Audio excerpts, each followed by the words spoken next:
వాళ్ళ Christian culture అని తెలుసు, అతను విదేశాల్లో క్రిస్టియన్ నేచర్ అని తెలుసు.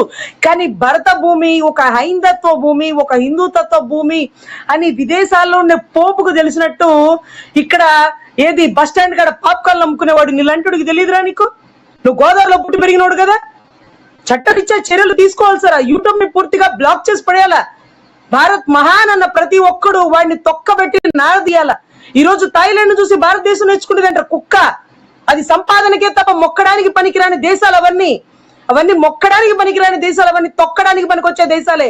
మొక్కడానికి పనికొచ్చిన దేశం కేవలం అన్ని దేశాల్లో జల్లుడేసుకొని చూడు, ఒక్క భారతదేశం మాత్రమే. ఇక్కడ మట్టిని మొక్కుతారు, చెట్టును మొక్కుతారు, నీటిని మొక్కుతారు, ఆడబిడ్డని దేవతగా మొక్కుతారు. విదేశాల్లో మొక్కుతారా? నువ్వు చూపిస్తున్నావురా ఒళ్ళంతా ఇరుసుకున్న ఆడబిడ్డల్ని. ఆ దరిద్రపు కొట్టు కల్చర్ ఇక్కడికి వచ్చి ఈ దేశంలో కూడా ఆడబిడ్డలు ఇట్లా తయారైతే ఇది తప్పు అన్నందుకు జరిగినటువంటి విధ్వంసాల్లో తమరు ఒక పార్టీ అయిపోయారు.